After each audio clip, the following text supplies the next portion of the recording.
Good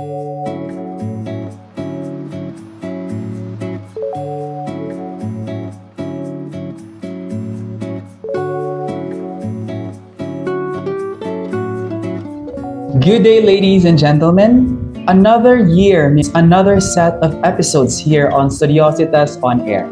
To my co-host, our guest for today's episode, and our beloved viewers, thank you and welcome to the first episode of Studiositas On-Air. My name is Bryan Rey Venus from Bachelor of Arts in Broadcasting 4B. And I am Krisha Eloise Lamasan, your Assistant Secretary of Studiositas On-Air Society. Our first episode is about Balik Eskwela, or the start of limited face-to-face classes for the academic year 2022 to 2023. So, Nong Bri, how was your first week experience during your limited face-to-face classes after 2 years of pandemic? Thank you for that question, Krisha. The first week in the College of Communication feels surreal and incredulous.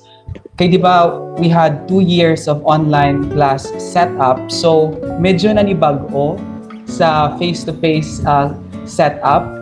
But it feels great. I'm very happy that we're now having face-to-face classes. It's good to be back in the College of Communication and be reminded of the past memories I had with my classmates and see the familiar faces in our college. What about you? How was your week? Well, for me, for my first week of face-to-face classes, I am very thrilled to reintegrate into the society and meet my classmates, my professors, my lecturers, and to be able to interact with them in person. I've been accustomed to taking online classes for the past 2 years, so being back in school is such a thrilling experience. So, now we have our guest. We have John Ray Lozada of DevCom, first year freshman. So, hi John Ray. Hello guys. Hello everyone. Thank you Studiositas On-Air Society for having me here as your guest for this afternoon's podcast. So, after 2 years of online learning, ano ang gina-expect mo sa opening of limited face-to-face classes sa West? What were your expectations? So for me, my expectations about the opening of limited face-to-face classes, for me, I think this is an opportunity for me to meet my professors, advisors, and to my fellow freshmen as well. And of course, to have a conversation with them because I think for almost 2 years nga full online did kami, no? So wala gid namon experience ang face-to-face classes. So we are eager to learn. We are eager to meet our professors and teachers nga maka-interact kay alam mo nga lain gid ang interaction bala nga makita mo gid ang imong teachers and student or your fellow freshmen gid in person, no? I can relate to that, John Ray, because I think all of us na-experience natin ang 2 years nga online classes. How do you feel now that you are finally a College of Communication student? Do you feel nervous?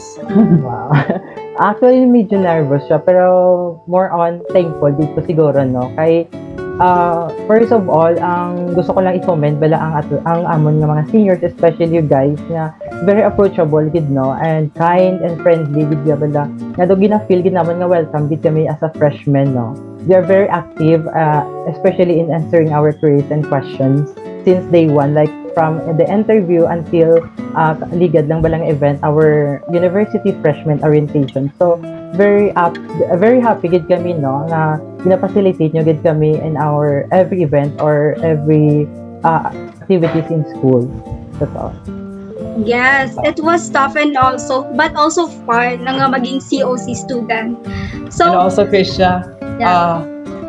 before you proceed to your question, I just want to say your seniors are always there to help you and guide you in your college journey. Kaya we know your feeling and with some of your experiences, we also went through some of them.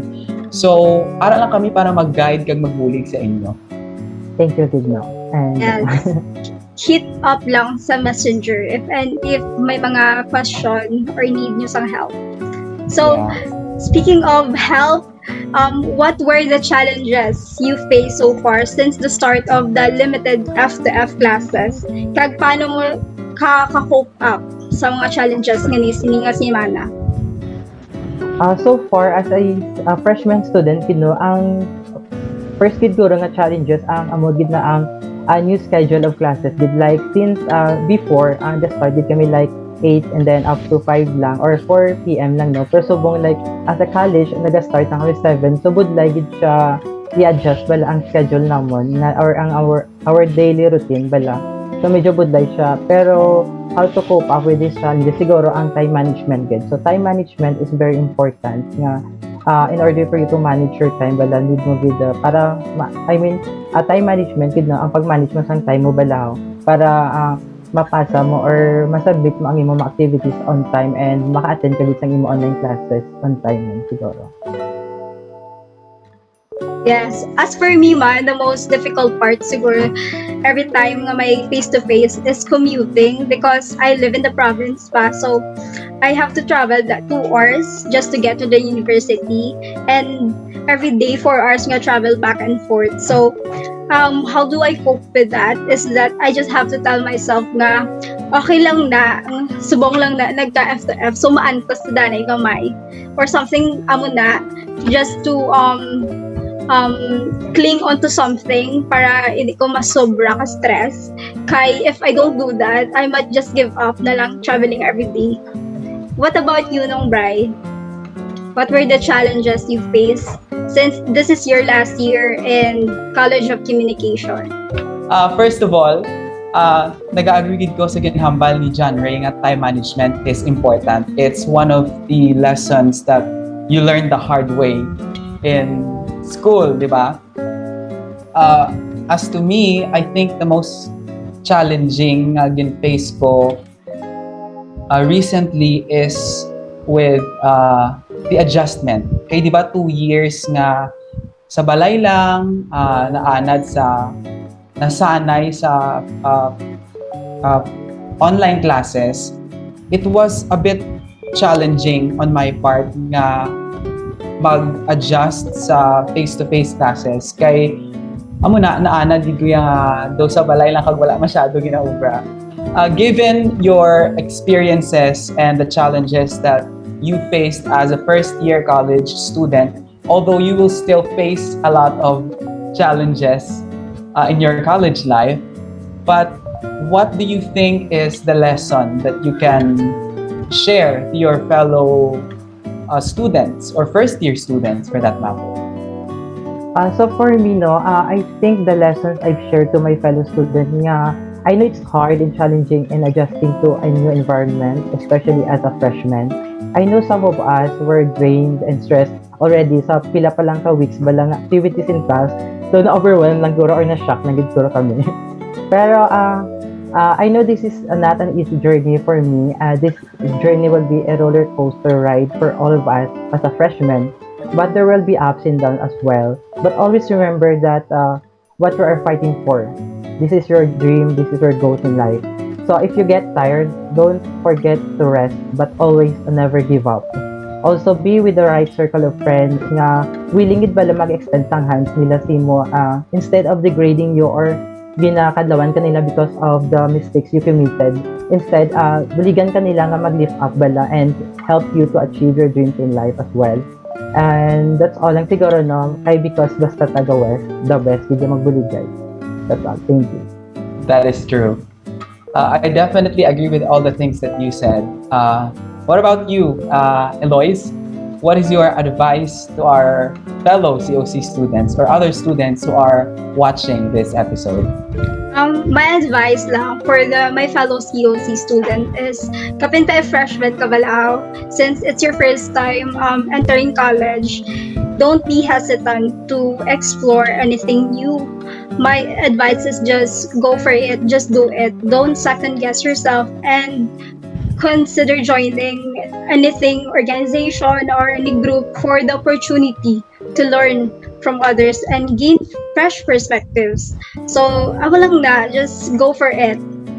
Don't Take um don't let risks. don't let fear hinder your dream. I think this concludes our episode for today.